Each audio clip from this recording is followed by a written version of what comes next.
برنامه سیاسی و تحلیلی دیدگاه. السلام علیکم تماشاگران عزیز. در برنامه تحلیلی دیدگاه شوکت محمد با شما هستم. خانواده رئیس جمهور تاجیکستان امامعلی رحمان بر سر تقسیم بزرگترین کارخانه های کشور به توافق رسیده است.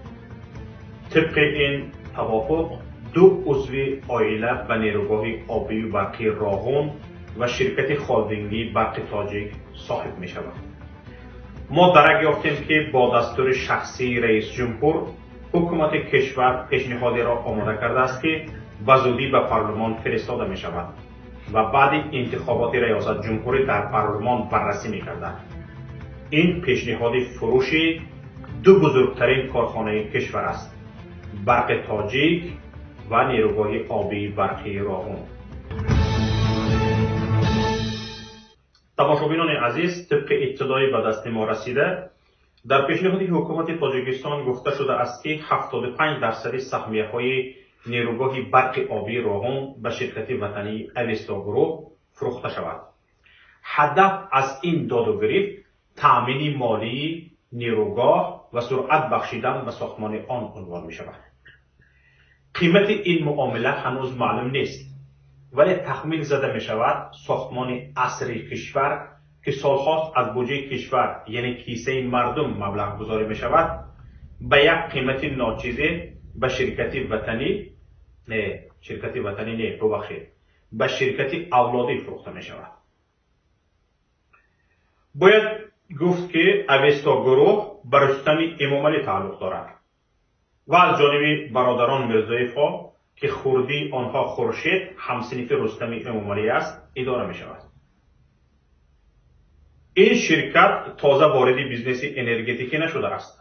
روز 22 ژانویه سال جاری پالات پایانی پارلمان تاجیکستان سازشنامه سرمایه‌گذاری را بین حکومت تاجیکستان و کنسورسیوم سرمایه‌گذاران در هیئت جمعیت دارای مسئولیت محدود اویستا گروه، جمعیت سهامی گشاده تاجیک هیدرو الکترومنتاژ و جمعیت دارای مسئولیت محدود دوشنبه سیتی درباره عملی کردن لایحه نظام خودکار نظارت و به حسابگیری نیروی برق در شهر دوشنبه را تصدیق کرد. گفته می شد که این سه شرکت در مدت 5 سال نزدیک نیت دارند لایحه نصب حسابکنک‌های برقی را که با اصول بیلدینگی کار می کنند در شهر دوشنبه تطبیق سازند. ارزش عمومی لایحه 88 میلیون دلار را تشکیل داده، از جمله در دایره آن بیش از 250,000 عدد حسابکنک‌های نو برق خریده می شوند. جمعیت سهامی گشاده تاجیک هیدرو الکترومنتاژ و جمعیت دارای مسئولیت محدود دوشنبه سیتی هم به برادران میرزایف‌ها انیق‌ترش به رستم امامعلی تعلق دارند. اویستا گروه سالهای اخیر با سرعت رشد می کند و نه تنها بیزنس های زیادی را منفوری کرده است، بلکه برخی از تجارت های متعلق به حسن اسدالله زاده تقای رستم امامعلی را هم غصب می کند. طبق اطلاعی به دست ما رسیده، قبلا حسن اسدالله زاده کوشش میکرد به جینش مقابلیت نشان دهد، اما چه شد چمان که حالا به تقدیر حسن اسدالله زاده تن داده است. این شرکت اویستا گروه از منصب رستم امامعلی سوء استفاده میکند و صلاحیت های زیاد کسب کرده است. برای مثال عیناً در همان روز 22 ژانویه مجلس نمایندگان مجلس عالی تاجیکستان شرکت ارتل اویستا الکترونیکس را برای 5 سال از پرداخت انداز از ارزش علاوه شده، انداز از درآمد، همچنین باج‌های گمرکی آزاد کرد. درست قبل پارلمان سازشنامه بین حکومت تاجیکستان، جمعیت دارای مسئولیت محدود اویستا گروه و شرکت ازبکستانی ارتل انجینیرینگ منیجمنت درباره بنیاد کارخانه مشترک ارتل اویستا الکترونیکس را به تصویب رسانده بود. کارخانه مشترک نوتأسیس با مبلغ 10 میلیون دلار ساخته شده به استحصال مالهای برقی از جمله چنگکشک، تلویزور، ماشین جامه‌شویی و آبگرم کنک‌ها مشغول خواهد شد. انشاءالله نمره می‌بینیم. هرچند حلقه وصل کننده اویله میرزایف با رستم امامعلی خورشید است، به تجارت خورشید نه برادرانش مشغولند، تا اینکه مردم نفهمد که رستم امامعلی همسن بازی میکند. برادر کلانی خورشید ظفر میرزایف رسما یک منصبک عادی رهبر فدراسیون شахمات تاجیکستان را اشغال کرده است. هرچند شهروند تایلند است، شهروند تایلند، اما این امر نه در گرفتن وظیفه نه در منپولی کردن یک تجارتی کلان در تاجیکستان برایش مانع ایجاد نکرده است. این بچه همچنین مالک شرکت‌های ایوالت هلسکا لیمیتد هندوستان و ابستراگان لیمیتد لندن بریتانیای کبیر است. تخمین می رود که این شرکت‌ها نیز عملاً به رستم امامعلی تعلق دارند. پول‌های بیزنسی دارو در تاجیکستان هم توسط همین بچه، توسط ظفر شسته می شود. میرزایف ها غیر رسمی کلی بیزنسی داروخانه را منپولی کردند. چند شرکت از جمله اوریون فارم، دوستی و شرکت مدد به ظفر و برادرش جمشید تعلق دارند. داروفروش های تاجیکستان وظیفه‌دار شده اند که نماینده این شرکت ها باشند و دارو را تنها از آنها خریداری کنند. یعنی بغیر از همین برادرها دیگه در تمام تاجیکستان داروفروشان فقط میتوانند دیلر باشند، نه وارد کننده دارو به تاجیکستان. حالا ببینید چندین خبرهای میشنویم که داروهای پس صفت به تاجیکستان وارد شدند. دارو را بغیر از همین بچه های رستم امامعلی که شود میکردگی دیگه هیچ کس به تاجیکستان حق در آوردن ندارد. بیزنس واردات دارو در دست همین ها است، منپولی. اما تجارت این بچه ها با دارو تمام نمی شود. این برادرها جمشید مالکی مرکزی سودایی یاور می باشد، یکی از برادرشان.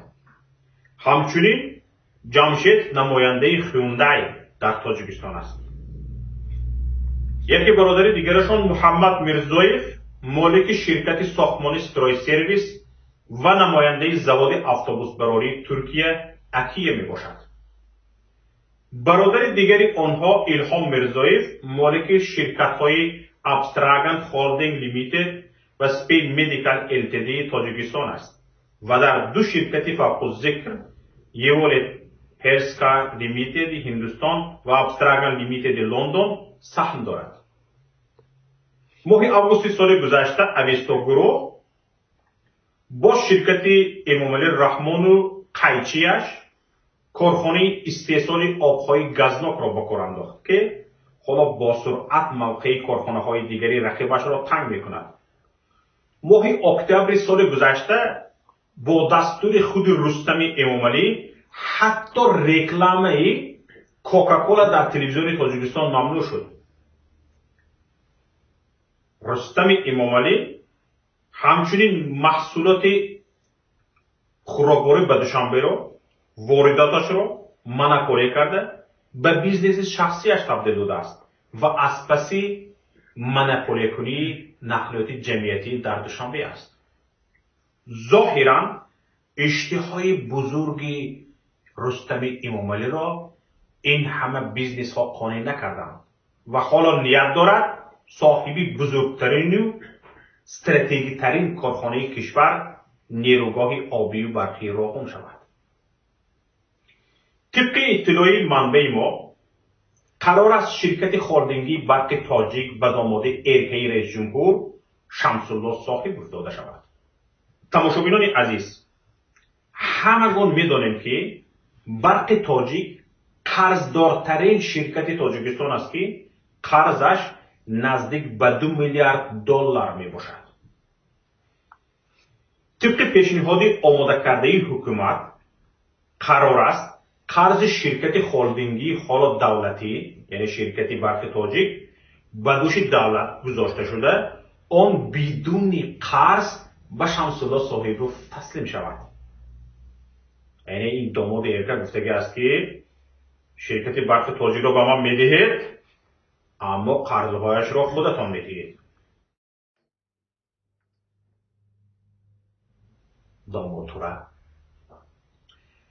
در صورتی بدوش گرفتن قرض برق تاجیک، قرض دولتی تاجیکستان که حالا به 4 میلیارد دلار نزدیک شده است، یک باره بیش از 50% افزایش خواهد یافت. یعنی 2 میلیارد دلاری که حالا به نفع شمس‌الله صاحبروف بخشیده می شود باری گردن مردم کشور خواهد شد. قبلا منبع‌های ما اطلاع داده بودند که با همین سناریو شرکت هواپیمایی تاجیک ایر به داماد دیگری رئیس جمهور اشرف گل افتاده شده است. یک منبع ما گفت تصمیم امامعلی رحمان مبنی بر برستم و شمس‌الله دادن این دو کارخانه بزرگ باعث ناراضگی افراد دیگری اویله شده است. حالا جنگ داخلی اویلوی سر می شود چی؟ نموریم میبینیم. این بود برنامه امروزه دیدگاه.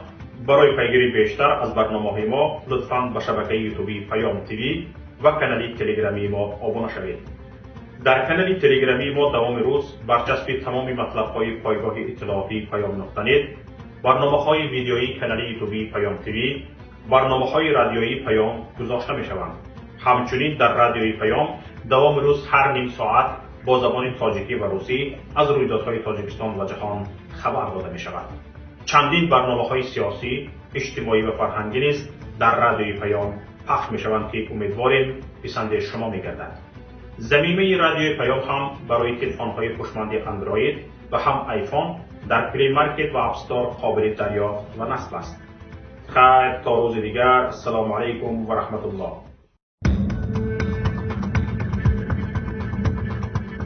برنامه سیاسی و تحلیلی دیدگاه.